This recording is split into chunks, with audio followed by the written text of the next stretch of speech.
I'm simply helping facilitate the transition. You had no right to. I had every right. I interrupted, my voice steady. Just as you had every right to choose Cassandra.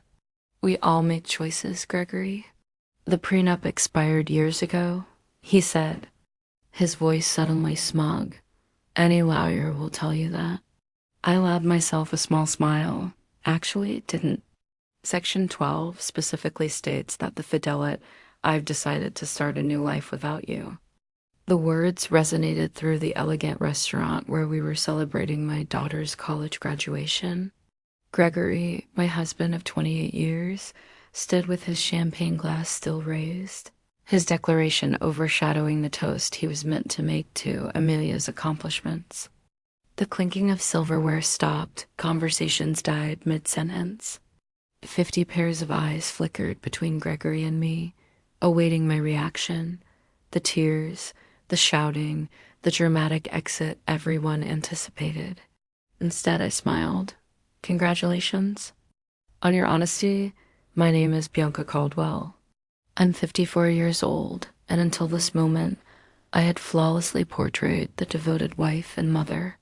I put my own career dreams aside to support Gregory through 3 business ventures, 2 career changes, and countless finding himself phases. I raised our brilliant daughter, Amelia, who sat beside me now, her graduation cap still perched. On her head, her expression frozen in disbelief. From the corner of my eye, I spotted Cassandra Wells, Gregory's much younger girlfriend, shifting uncomfortably at a back table.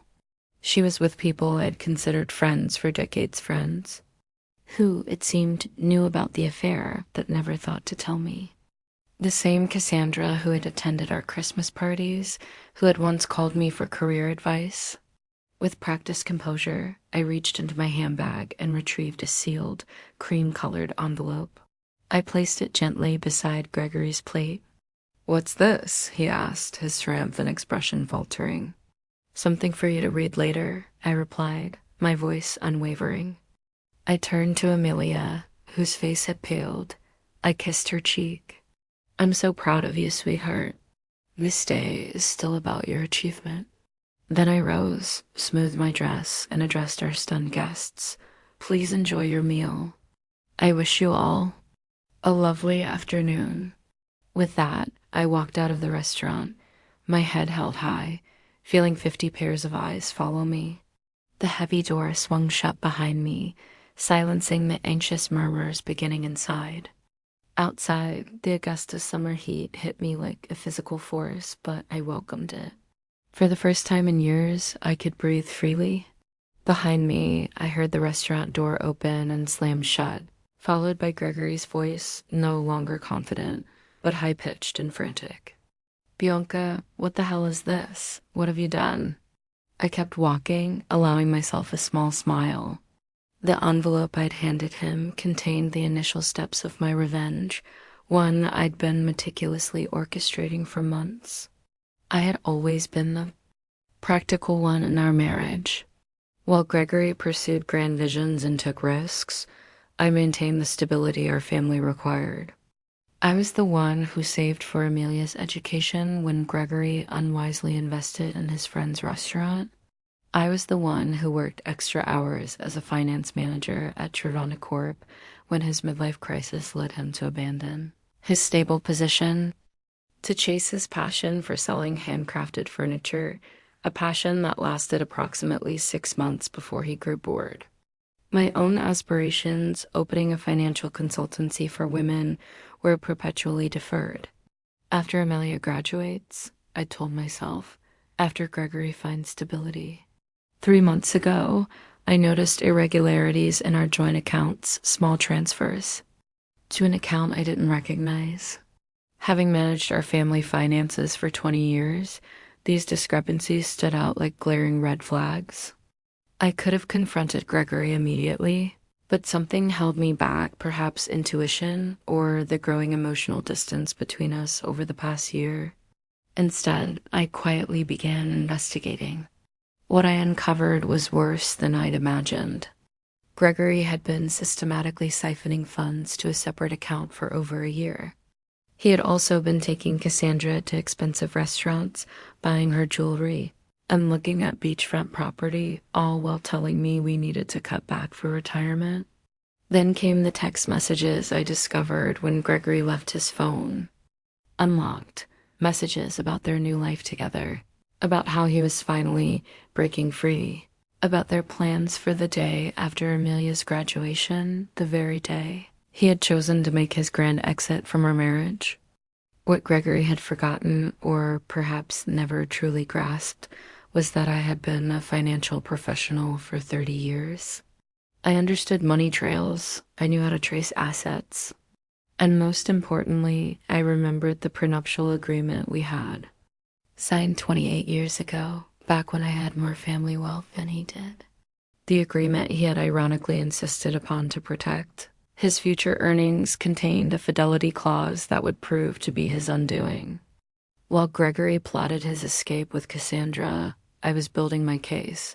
I consulted with attorneys. I documented every hidden transfer. I gathered evidence of their affair. I prepared divorce papers. I timed everything perfectly, knowing Gregory would want to wait until after Amelia's graduation to avoid spoiling her big day.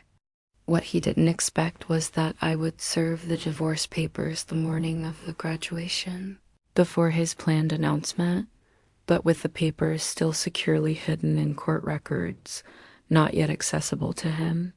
What Gregory didn't know was that I was always 3 steps ahead.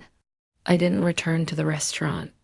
Instead, I drove to our home, a spacious colonial in Augusta's historic district that we had purchased 15 years ago, the house Gregory had already promised to Cassandra, according to text messages I had seen. I parked in the driveway and calmly entered what had been our shared space for over a decade. Everything looked the same, the family photos on the walls, the antique grandfather clock that had been my father's, the worn leather couch where Gregory and I had once dreamed of our future together. Yet everything had changed. I went upstairs to the master bedroom and opened the closet.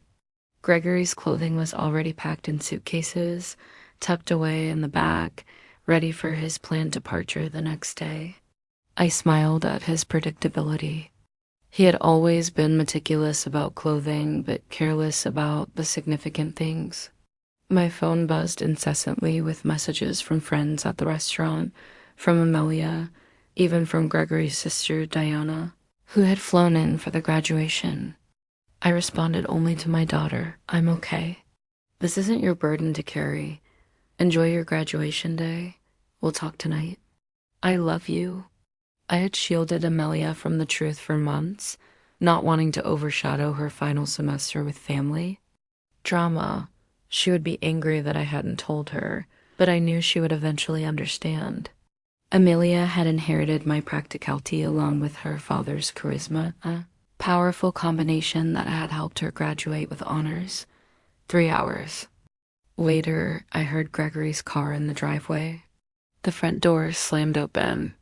"Bianca," he shouted, his voice echoing through the house. "Where are you?" I was sitting in the living room, calmly reviewing documents on my laptop. I closed it as he stormed in, his face flushed with anger, the envelope clutched in his hand. "What is the meaning of this?" he demanded, waving the papers. "You served me with divorce papers today, of all days." "I thought it aligned nicely with your plans," I replied calmly. "You wanted to start your new life. Y clause remains in effect for the duration of the marriage. Your lawyer should have explained that to you." "Oh, wait, you didn't consult one, did you?" The color drained from his face as reality sank in. The prenup he had insisted upon to protect his potential wealth would now cost him everything. The house, the vacation property in Savannah, his portion of our retirement accounts.